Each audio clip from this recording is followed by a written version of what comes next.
민주당에서는 이재명 후보의 전국민 재난지원금을 적극적으로 지원하고 있습니다. 방역지원금으로 이름을 바꿔서 내년 초에 지급하겠다라고 이미 밝혔고 그 재원은 올해에 추가적으로 거치는 세금을 내년으로 돌려서 지급하면 된다라고 밝혀서 논란이 일고 있습니다. 일단 그 대목부터 들어보시죠. 전 국민 일상회복 방역지원금이라고 명칭을 새로 명명을 하겠습니다. 이 500일에 하루에 마스크 하나만 썼다고 해도 KF94 마스크가 지금 한 500원 합니다. 이것만 해도 한 20만 원이 넘는데 25만 원 정도가 되는데 저희는 일상회복과 함께 이 방역에 대해서도 국민들께 지원을 해드려야 한다라는 취지에서 일상회복 방역지원금을 구상하게 되었다는 말씀을 드립니다. 이재명 후보가 밝혔던 재난지원금의 이름이 방역지원금으로 바뀌었고 이에 대한 민주당 윤호중 의원의 설명이었는데 정부를 대표하는 홍남기 경제부총리는 이에 대해서 어떤 의견일까요? 홍남기 경제부총리 이야기 들어보시죠. 초과세수 부분을 내년으로 넘겨서 방역지원금을 해서 이제 재원을 마련할 수 있다라는 아이디어들이 있는 것 같은데 그 내년으로 넘겨서 잡는다 이게 가능한 이야기? 올해 세수를 내년으로 넘기는 게 납부 유예해 주는 것이 마음대로 되는 게 아니고 국세징수법에 유예해 주는 요건이 있는데요. 그 요건에 맞는 것들은 납부 유예를 해줄 수 있고요. 그 요건에 맞지 않는 거는 행정부가 자의적으로 납부 유예를 해주는 거는 국세징수법에 저촉이 돼서 그런 측면에서는 어렵고요. 야당에서는 민주당이 밝힌 저 방법을 세금 깡이다라고 일각에서 비판하고 있는데 지금 홍남기 경제부총리는 그 마음대로 세금 내년으로 유예할 수 있는 거 아니다라고 답변을 했습니다. 자, 서울시에서 지방세도 많이 걷어보셨으니까 저도 지방세 많이 납부하고 있는데 김영주 의원님 이게 지자체에서 마음대로 정부가 혹은 집권 여당이 올해 세금 이 정도는 올해 걷지 말고 내년으로 걷자. 홍 부총리는 이거 안 된다고 하는데 민주당은 지금 된다고 하고 있잖아요. 국민들 입장에서 누구 말이 맞는 겁니까? 실제로 보면 납부 유예라고 하는 것은 그것에 대한 기본적인 법적인 입장은 홍남기 부총리 말이 맞는 것 같습니다. 그런데 실제로 일선국세청에서 저만 하더라도 납부 유예를 요청할 수 있는 부분들은 상당히 많거든요. 그렇군요. 개인 사정에 의해서 납부 유예가 될 수 있는 부분이 있습니다.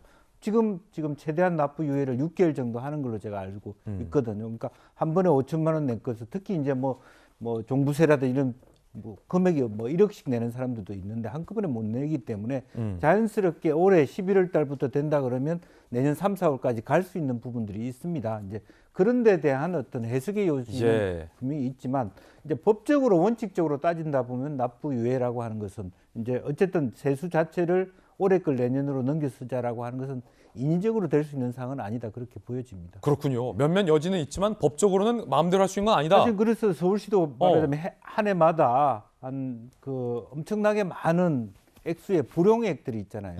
그럼 그걸 유예하지 않거든요. 바로 그에 다 소진해 버리죠. 그렇죠. 그래서 막 보도블록 멀쩡한 거 깔고 막 그러잖아요. 그렇습니다. 제가 부시장 되니까 총무과장이 와서 저 50억 쓰십시오 이렇게 얘기하더라고요. 불용액이에요 그거. 그 보도블록 까셨어요? 아니죠. 각 구마다 그걸 다시 내려주죠. 좋은 일을 하는데. 잘했어요. 가난한 구를 한 5개 정해서 5억씩 이렇게 10개를 줬습니다. 그러니까 그런 부분들인데 실제로 만약에 유예가 된다면 안 쓰고 내년에 쓰면 되는데 그렇게 되지는 않아요. 그렇군요. 선관위는 과연 여당 후보와 여당의 재난지원금 추가 지원에 대해서 어떤 입장 밝혔을까요? 선관위입니다. 선관위는 선거관리위원회잖아요. 네. 편파적 행위를 자제해야 된다. 선관위가 방역지원금에 제동을 건 걸까요? 박완수 국민의힘 의원실에서 선관위에 질의했습니다. 이재명 후보 공약 이행 관련 정부 예산 증액 행위 공직선거법에 위반되나? 선관위의 답변은 선거 임박 시기에 편파적으로 작용할 수 있는 국가기관 행위는 자제돼야 한다라는 입장을 내놨다는데 이재명 기자, 이게 선관위가 어떤 뜻입니까? 이미 선관위가 지난 2020년 총선 직후에 열린 국회에 출석해서 선관위 사무총장 이런 얘기를 했습니다. 당시 이제 국민의힘 의원이 총선 때 전 국민 재난지원금 약속이 선거에 영향을 미쳤느냐라고 질문했을 때 선관위 사무총장이 당연히 영향을 미쳤다. 그래서 어떻게 미쳤냐 했더니 상식적으로 볼 때 당연히 여당에겐 유리하게 야당에 불리하게 영향을 미쳤다. 이렇게 답변한 바 있습니다.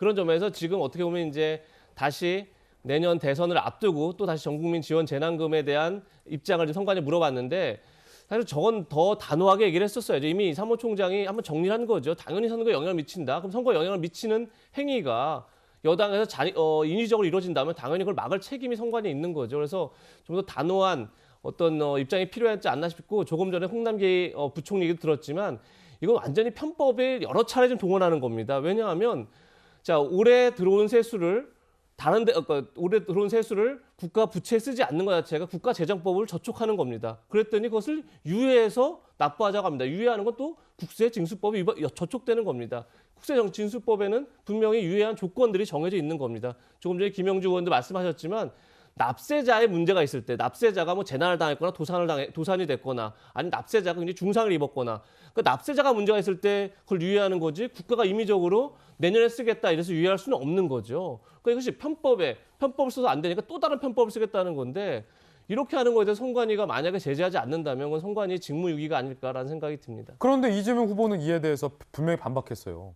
국민들이 돈 주는 사람 찍는다라는 그런 시각은 국민에 대한 모독이다. 이재명 후보는 이렇게 반박하고 있거든요.